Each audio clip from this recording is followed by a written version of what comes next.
আজ সকালে তেদের কাছাকাছি একটা মার্কেটে শপিং করতে যাওয়ার কথা, আর কাছাকাছি ঘোরার প্ল্যান। সেই মতোই সকালে ব্রেকফাস্ট করে নেয় সবাই। কিন্তু সকাল থেকেই তের চোখ মুখ কেমন উস্কো খুস্কো দেখাচ্ছে। কি রে তে, তোর চোখ মুখ কেমন লাগছে কেন? রাতে কি ভালো ঘুম হয়নি? না না, তেমন কিছুই না, ঘুম ভালোই হয়েছে।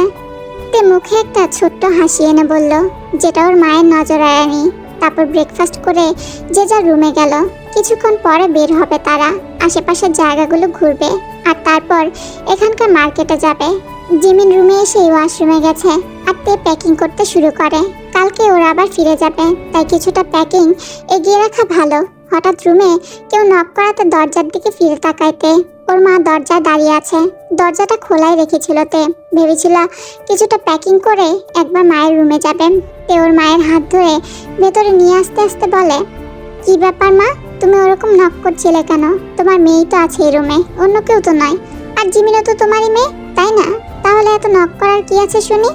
তের এরকম কথা শুনে ইউনজন হেসে থেকে বলল, এখন এরকম মনে হচ্ছে, কিন্তু যখন তোর বিয়ে হবে তখন এই আমাকে নক করে রুমে ঢোকার কথা তুই বলবি।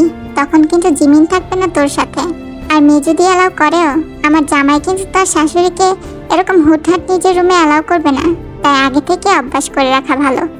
মায়ের কথা শুনে তে কিছুটা রাগ দেখিয়ে বলে, এসব কি কথাবার্তা মা? তুমি কোথাকার কথা কোথায় নিয়ে যাচ্ছ? আর আমি আগেও বলেছি আমি কখনো বিয়ে করব না, আমি তোমাদের ছেড়ে কোথাও যাব না। তা বললে কি হয় মা? সব মেয়েকে একদিন না একদিন নিজের বাপের বাড়ি ছেড়ে যেতে হয়। দেখিস একদিন তোকেও কোনো রাজপুত্র এসে নিয়ে যাবে আমার কাছ থেকে। ইউনজনের কথা শুনে তের মুখে একটা তাচ্ছিল্যের হাসি ফুটে ওঠে। প্রথমত বাপের বাড়ি নয় ওটা, আমার মায়ের বাড়ি, আমার নানুর বাড়ি। আর দ্বিতীয়ত রাজপুত্র শুধু রূপকথার গল্পেই হয় মা, বাস্তবে নয়। তাই এসব রাজপুত্রের কথা বাদ দাও। তোমার মেয়ে এত ভাগ্য নিয়েও জন্মায়নি যে কোনো রাজপুত্র এসে তাকে নিয়ে যাবে। আর যার বাবাই তাকে মেয়ে বলে মেনে নেয়নি, অলক্ষণে বলে ছেড়ে চলে যায়, সেখানে কোনো রাজপুত্রের কল্পনা করা কিছুটা বামন হয়ে চাঁদে হাত বাড়ানোর মতো। আর তুমিও তো তোমার বাপের বাড়ি ছেড়ে গিয়েছিলে, কি পেলে বলো তো মা? সত্যি কি শান্তি পেয়েছো? না, অবশ্যই এসব আমার জন্যই হয়েছে। আমি না থাকলে তুমি হয়তো বাকি সব সুখী দম্পতির মতো শান্তিতে বাবার সাথে থাকতে পারতে। তের এরকম কথা শুনে ইউনজনের বুকের ভেতরটা মোচড় দিয়ে ওঠে। মেয়েটার মুখে ডান হাত দিয়ে চেপে ধরে ইউনজন, এক দৃষ্টিতে চেয়ে থাকে নিজের মেয়ের দিকে। মেয়েটা ভেতরে ভেতরে এতটা কষ্টে আছে, অথচ মাকে কখনো বুঝতেই দেয় না। না মা, এরকম বলতে নেই। তোর বাবা না থাকলেও তোকে পেয়ে আমি আমার সব কষ্ট ভুলে গেছি। আর কে বলেছে আমার মেয়েটা অলক্ষী? এরকম একটা লক্ষ্মী ভালো মেয়ে আছে বলেই তো আমি আর তোর নানু এত ভালোভাবে আছি। তোর বাবা মানুষটা কোনোদিনও আমার ছিল না, নাহলে সে আমাকে বুঝতো, তার নিজের মেয়েকে এভাবে ছেড়ে যেত না। কিন্তু তোর বাবা এরকম করেছে বলে যে সবাই একই রকম হবে, এটা কিন্তু ভাবা অন্যায়, তাই না মা? আর এমনিতেও রাজপুত্রের কথা কেন ভাববো না শুনি? আমার মেয়েটা কি কোনো রাজকন্যার থেকে কিছু কম? মায়ের এরকম কথা শুনে মলিন হাসেতে মনে মনে ভাবে, সব মায়ের কাছেই তার মেয়ে রাজকন্যা, তার মেয়ের থেকে ভালো আর কেউ নেই। তা বলে তো তার জীবনের সত্যটা বদলে যাবে না। আর কোনো রাজপুত্র তাকে কেন পছন্দ করতে যাবে? কোনো রাজপুত্র তো কোনো রাজকন্যাকে পছন্দ করবে, যতই মা বলুক। কিন্তু সে তো কোনো রাজকন্যা নয়। আচ্ছা এসব বাদ দে, এবার বল তো তোর কি হয়েছে? সকাল থেকে দেখছি মুখটা শুকিয়ে গেছে একদম। কি হয়েছে সত্যি করে বল তো। হঠাৎ মায়ের কথায় ভাবনার জগৎ থেকে বেরিয়ে আসে তে। মায়ের চোখে বোধহয় সত্যি কিছু আড়াল করা সম্ভব নয়, কিন্তু সে যে মাকে কিছু বলতে চায় না, তাই মুখে একটা মিথ্যে হাসি ফুটিয়ে বলে, মা সেরকম কিছু নয়, আসলে কাল তো আবার ফিরে যেতে হবে, তাই একটু মনটা খারাপ। এরকম একটা প্রাকৃতিক সুন্দর পরিবেশ ছেড়ে কারো কি যেতে ভালো লাগে বলো? তে কোনো মতে এড়িয়ে যাওয়ার জন্যই এই কথাগুলো বলে।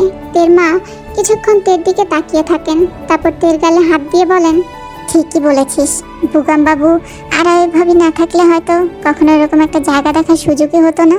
ওদেরকে একবার ধন্যবাদ জানানো উচিত। এখন আমাকে আর কেউ ভালোবাসে না। একটু ওয়াশরুমে গিয়েছি, আমার ভাগে সব আদর তো অন্য একজনকে দেওয়া হচ্ছে। আর আদর কি বলছি, আমার তো ফ্যামিলি ভাবে না কেউ, তাই তো এত ফর্মালিটি দেখানো হচ্ছে। কারো আওয়াজ পেয়ে তে আর ইউনজন দুজনেই পিছনে ফিরে দেখে জিমিন ওয়াশরুমের দরজার কাছে দাঁড়িয়ে আছে, চোখে মুখে অভিমানের ছাপ।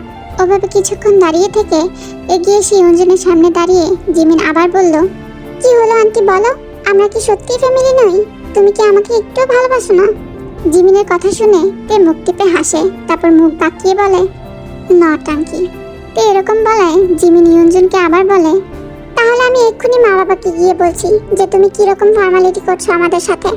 কথাটা বলেই রুমের দরজার দিকে এগিয়ে যায় জিমিন। জিমিনকে যেতে দেখে ইয়ঞ্জন জিমিনের হাত ধরে টেনে আনে, তারপর তাকে বিছানায় বসিয়ে নিজে তার পাশে বসে বলে, আরে পাগলি মেয়ে, কাউকে কিছু বলা লাগবে না। আর আমি কোথায় ফর্মালিটি করলাম, শুধু বললাম বুগাম বাবু না থাকলে আমরা তো এখানে আসতেই পারতাম না। এটা কি মিথ্যে কথা? আমাদের তো 3 কোলে তোরা ছাড়া কেউ নেই, তাই ভাবলাম একবার ধন্যবাদ জানানো উচিত। না না, তোমাকে কোনো ধন্যবাদ জানাতে হবে না। নিজের ফ্যামিলির সাথে এলে কেউ কি কাউকে ধন্যবাদ জানায়? তুমি যদি সত্যি আমাদের নিজের ফ্যামিলি মনে করো, তাহলে তুমি বাবা আমাকে ঘটা করে ধন্যবাদ জানাতে যাবে না। জিমিন এইটুকু বলে একবার আর চোখে তের দিকে তাকিয়ে বলে, আর এমনিতেও আমি খুব ভালো করে বুঝেছি তোমাকে এসব কে করতে বলেছে। তুমি কিন্তু ভুলে ওর কথা শুনো না। জিমিনের কথা শুনে তে জিমিনের দিকে ব্রুকুচকে তাকায়। জিমিন সেই দিকে কোনো পাত্তা না দিয়ে কথা ঘোরানোর জন্য ইয়ঞ্জনকে বলে, তবে একটা কথা তুমি ঠিক বলেছ আন্টি, তের মতো রাজকন্যাকে কোনো রাজপুত্র এসে নিয়ে যাবে তার রাজপ্রাসাদে রানী করতে। কত রাজপুত্র ছদ্মবেশে বসে আছে আমাদের তে রানীর জন্য। তে জিমিনের কথা একটু রেগে গেল। একটু আগেও ওর মা এই একই টপিকে কথা বলেছে, এখন জিমিন আবারও এই একই টপিক উঠিয়েছে। তাই তেও জিমিনকে রাগানোর জন্য বলে, হ্যাঁ মা, আমাদের জিমিনের আজকাল এইসব বিষয়ে কথা বলতে খুব ভালো লাগে। ভালো লাগবেই বা না কেন, বিনা দোকানে যে চিনি সাগরে ডুবে থাকে, ওকে বেশি দিন ঘরে রাখা যাবে না, তাড়াতাড়ি বিয়ে দিতে হবে। ওরে তোরা থামবি, কটা বাজে দেখেছিস? তাড়াতাড়ি রেডি হয়ে নিচে আয়, নিচে হয়তো বুকাম বাবু আর আয়ু ভাবি অপেক্ষা করছেন, তাড়াতাড়ি কর। ইয়ঞ্জনের কথা শুনে জিমিন বলে, আমি তো ফ্রেশ হয়ে গেছি, কিন্তু আরেকজন এখানে দাঁড়িয়ে হাওয়া খাচ্ছে, তাই তো দেরি হচ্ছে। তুই চুপ থাকবি? নিজে তো ওয়াশরুমে এত সময় লাগালো, তার বেলা কিছু না। হয়েছে হয়েছে, তুই আর দেরি করিস না মা, তাড়াতাড়ি রেডি হয়ে নিচে আয়। আমিও তোমার সাথে যাবো আন্টি, আমার হয়ে গেছে। কথাটা বলে জিমিন তের দিকে তাকিয়ে জিভ দেখিয়ে আগে আগে বেরিয়ে যায়। ওর কাণ্ড দেখে তে আর ইয়ঞ্জন দুজনেই হেসে ফেলে। পাগলি একটা। আচ্ছা আমি নিচে যাচ্ছি, তুই তাড়াতাড়ি আয়। হ্যাঁ মা, ব্যাস আর করার জিনিস ব্যাগে নিয়ে ফ্রেশ হয়ে আসছি। তারপর ইয়ঞ্জন বেরিয়ে যায়। ইয়ঞ্জন বেরিয়ে গেলে তে একবার দরজার দিকে তাকায়, তারপর বিছানা ধপ করে বসে পড়ে। এতক্ষণ মায়ের কাছে কথাটা এড়িয়ে যেতে সক্ষম হয় ভেতর থেকে একটা দীর্ঘ নিঃশ্বাস বেরিয়ে আসে। কি বলবে ওর মাকে যে কাল সারা রাত ওই স্বপ্নটার জন্য ঘুমাতে পারেনি, ছটফট করেছে বিছানায়। ও আর কিছু না ভেবে টাওয়ালটা নিয়ে ওয়াশরুমে চলে যায়। আমি আর ওয়েট করতে চাইছি না, শিকার আজকেই হবে। ফোনের অপর প্রান্তের লোকটি কিছু বলার পর ব্যক্তিটি ফোনটা কেটে দেয়। তখনই ওই ঘরে আরো একজনের আগমন ঘটে। সব প্ল্যান মাফিক হচ্ছে, আজকে কোনোভাবেই কোনো কিছু মিস হবে না। শিকারে আজ তার শিকার পেয়ে যাবে। Good, very good. তারপর ঘরের উপস্থিত দুজন ব্যক্তির মুখেই ঐচ্ছ্বাসিক হাসি ফুটে ওঠে। সারাদিন শপিং করে সবাই বেশ ক্লান্ত। যে যার রুমে এসে ফ্রেশ হয়ে নিচের ফুড স্পেসে গিয়ে একসাথে লাঞ্চ করে নেয়। এত ক্লান্তিতে সবাই প্রায় ঘুমিয়ে পড়লেও তের চোখে ঘুম আসে না। আসে না বললে ভুল হবে, ইচ্ছে করেই ঘুমায় না তে। সাজেকের এই লাস্ট দিনটাতে ও আর কোনো দুঃখ দেখতে চায় না, তাই সারা দুপুর বই পড়েই কাটিয়ে দেয়। একটু বিকেলের দিকে উঠে ব্যালকনিতে যায়। আজ বাইরের পরিবেশটা ওকে বড্ড টানছে। হয়তো আজ সাজেকে ওর লাস্ট দিন, তাই না এই শেষ দিনটাতে ও আর ঘরে বসে কাটাতে চায় না। তাই রুমে গিয়ে জিমিনকে ডাকে, কিন্তু জিমিন কি সহজে উঠার পাত্রী? অনেক ডাকার পরে যখন জিমিন চোখ খুলে তাকালো, তখন তে ওর কাঁধ দুটো ঝাঁকিয়ে ওকে তুলে বলে, জিমিন আজ তো আমাদের সাজেকে লাস্ট দিন, চল না হাঁটতে হাঁটতে কাছাকাছি জায়গাগুলো একটু ঘুরে আসি। প্লিজ তে, এখন আর বলিস না, আর কোনোভাবেই সম্ভব নয়। সারাদিন এত ঘোরাঘুরি করে আমি ক্লান্ত, প্লিজ এখন একটু ঘুমাতে দে। জিমিন ঘুম ঘুম চোখেই বলে কথাটা। জিমিনের কথা শুনে তে বিরক্ত হয়ে বলে, উফ, বাড়িতে কি কি আর ঘুমাতে পারবি না নাকি? দেখ এরকম একটা জায়গায় হয়তো আর আসার সুযোগ হবে না, প্লিজ চল না জিমিন। তে কথাগুলো বলে গেলেও জিমিনের তাতে কোনো হুঁশ নেই। ব্ল্যাঙ্কেটটা চাপিয়ে আবার ঘুমের দেশে পাড়ি দিয়েছে সে। তে বুঝে যায় জিমিন কোনোভাবেই যাবে না, তাই বিরক্ত হয়ে রুম থেকে বেরিয়ে বুকামদের রুমের দিকে যায়। জিমিন না গেলে তো কি হয়েছে, ও একাই যাবে। এই শেষ দিনটা ও কোনোভাবেই নষ্ট করতে চায় না। বুকামদের দরজায় নক করতেই আয়ু এসে দরজাটা খুলে দেন। তেকে দেখে উনি ভেতরে আসতে বলেন। তে ভিতরে ঢুকে রাখে বুকাম ঘুমিয়ে আছেন। আয়ু হয়তো রেস্ট নিচ্ছিলেন। যতই হোক ওনাদের বয়স হয়েছে। তেকে দেখে আয়ু বললেন, কি রে তুই এখন, শরীর ঠিক আছে তো? কোনো কিছু অসুবিধা হচ্ছে? কিছু লাগবে তোর? আরে না না, আমার কিছুই লাগবে না ছোট মা, আমি একটা আবদার নিয়ে এসেছি তোমার কাছে। তের কথায় আয়ু ব্রুজরা কুচকে জিজ্ঞাসা করেন, কি আবদার শুনি? আজ তো এখানে আমাদের শেষ দিন, তাই আমি কি একটু আশেপাশের জায়গাগুলোতে ঘুরে আসতে পারি? আয়ু কিছুক্ষণ তের দিকে তাকিয়ে হেসে বললেন, হ্যাঁ, তো জানা, তোকে কে বারণ করলো? শুধু জিমিনকে একটু সাবধানে রাখিস। ছোট মা, জিমিন আমার সাথে যাবে না, ও ভীষণ ক্লান্ত, তাই ঘুমাচ্ছে। মানে, তাহলে তুই কার সাথে যাবি? আমি একাই যাব। কি? না না, আমি তোকে একা ছাড়বো না। এমনিতেই অচেনা জায়গা, আমি কিছুতেই তোকে একা ছাড়বো না। দাঁড়া, আমি তোর বাবাকে ডাকি, উনি না হয় তোকে ঘুরিয়ে আনবেন। না না ছোট মা, বাবাকে ডেকো না, সারাদিন অনেক ঘোরাঘুরি করেছে, এখন একটু রেস্ট নিতে দাও। তাহলে তোর মাকে ডাকি, না হলে আমি যাই তোর সাথে। বললাম না কাউকে যেতে হবে না, তোমরা রেস্ট নাও। আর আমি তো দূরে কোথাও চলে যাচ্ছি না, এখানেই কাছাকাছি থাকবো, আর ফোন তো আছেই, তুমি একদম চিন্তা করো না। আয়ু বুঝলেন তেকে বলে কোনো লাভ হবে না, হয়তো মেয়েটা একটু একা থাকতে চাইছে। তের মা তো তখন বলছিল যে তের কিছু একটা হয়েছে, হয়তো মন ভালো নেই, তাই ওকে একটু একা থাকতে দেওয়া ভালো। ঠিক আছে, যা তবে, তাড়াতাড়ি ফিরে আসবি, বেশি দূরে যাবি না। আর কোনো অসুবিধা হলে ফোন করবি, কেমন? তে খুশি হয়ে আয়ুকে জড়িয়ে ধরে বলে, থ্যাংক ইউ ছোট মা, তুমি একদম চিন্তা করো না, আমি তাড়াতাড়ি ফিরে আসবো, এখন আসি। কথাটা বলেই তে বেরিয়ে যায়। আয়ু মুচকি হেসে দরজাটা লক করে দেয়। পাহাড়ি পথ ধরে হেঁটে চলেছে তে, বড্ড হালকা লাগছে ওর। হালকা হিমেল হাওয়ায় অশান্ত মনটা শান্ত হয়ে ওঠে তের। গায়ের শালটা আর একটু শক্ত করে জড়িয়ে নেয় সে। কিছুক্ষণ একটা ফাঁকা জায়গায় দাঁড়িয়ে এক দৃষ্টিতে তাকিয়ে থাকে সামনের দিকে। ও যেখানে দাঁড়িয়ে আছে সেখান থেকে কিছুটা নিচে একটা গ্রাম দেখা যাচ্ছে। মাঝে মাঝেই কিছু লোক ওই পথ দিয়ে হেঁটে যাচ্ছে। তাদের কাউকে দেখে মনে হচ্ছে ট্যুরিস্ট, আবার কাউকে দেখে মনে হচ্ছে ওখানকারই বাসিন্দা। প্রায় সন্ধ্যা নেমে এসেছে। না, এবারে হোটেলে ফিরতে হবে, এখন এই হোটেলে না ফিরলে অন্ধকার হয়ে যাবে। ওর ছোট মাকে কথা দিয়েছিল সন্ধ্যা নামার আগেই ফিরে আসবে। তার উপর এলাকাটা ধীরে ধীরে জনশূন্য হয়ে আসছে, তাই আর দেরি না করে পেছনে ফিরে হাঁটা শুরু করে তে। কিছু দূর যাওয়ার পর দাঁড়িয়ে পড়ে, আশেপাশে একবার চোখ বোলায়। ও বোধহয় হোটেল থেকে একটু বেশি দূরে চলে এসেছে। রাস্তাটাও ঠিক করতে পারছে না, কোন রাস্তা দিয়ে এসেছিল তাও বুঝতে পারছে না। তখন প্রকৃতি দেখা এত মত্ত ছিল যে কত দূর চলে এসেছে সেটাও ঠিক ঠাউর করতে পারছে না।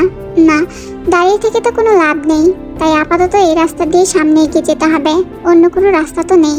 তাই ওই রাস্তা ধরেই সোজা হাঁটা ধরেতে, কিন্তু বাঁধ ভাঙে তখন যখন আরো কিছুটা এগিয়ে যাওয়ার পর তে দেখে রাস্তাটা 3 ভাগে ভাগ হয়ে গেছে।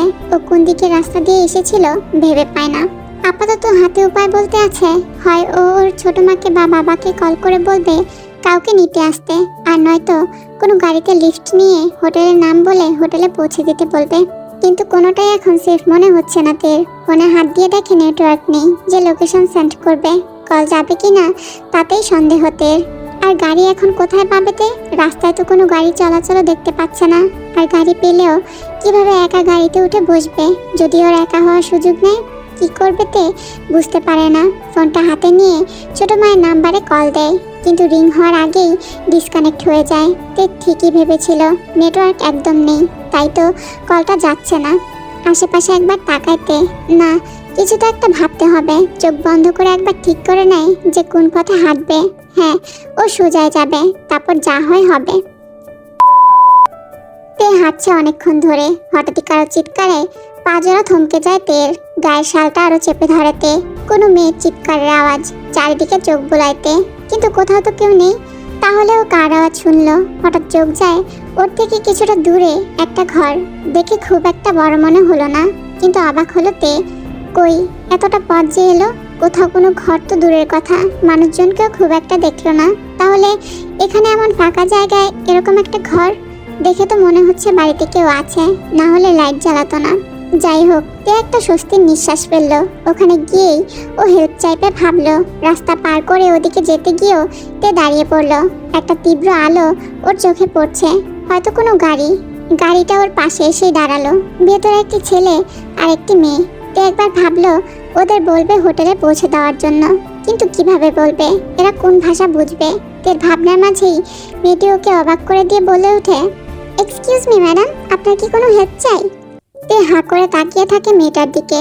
ও ভাবতে পারেনি ওর বলার আগেই ওকে কেউ হেল্পের কথা বলবে, তাও আবার বাংলা ভাষায়। তেকে অমন হাঁ করে তাকিয়ে থাকতে দেখে মেয়েটি আবার বলল, are you are Bengali or not? Which language do you know? Please tell me, I will try my best to help you.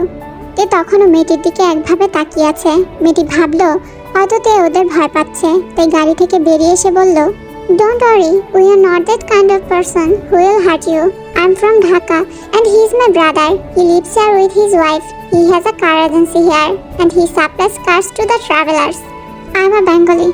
এর কথা শুনে মেয়েটি বেশ অবাক হয়। দেখে বাঙালি মনে হলেও তেকে কোনো কথা বলতে না দেখে মেয়েটি ভেবেছিল হয়তো তে বাংলা বুঝতে পারে না, হয়তো ওর ভাষা অন্য কিছু।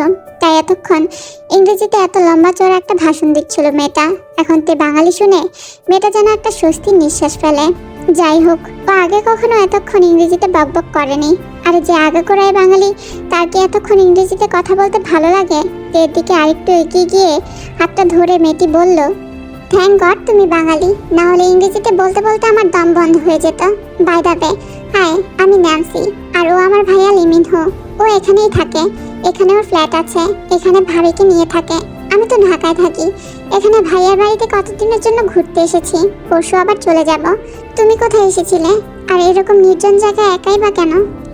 ন্যান্সির কথা শুনে তে জিমিনের কথা মনে পড়ে গেল। জিমিনও অকারণেই বকবক করে এই মেয়েটার মতো।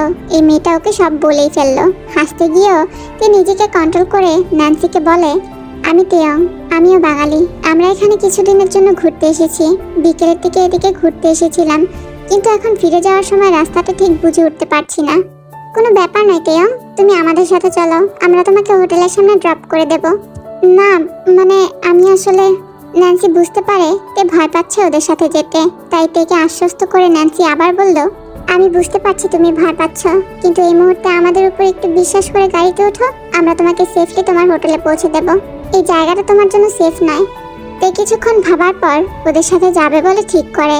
মেয়েটি পেছনের দরজাটা খুলে দেয়। তে গাড়িতে উঠতে যায়, কিন্তু আবারও সেই চিৎকার শুনে থমকে দাঁড়িয়ে পড়ে তে।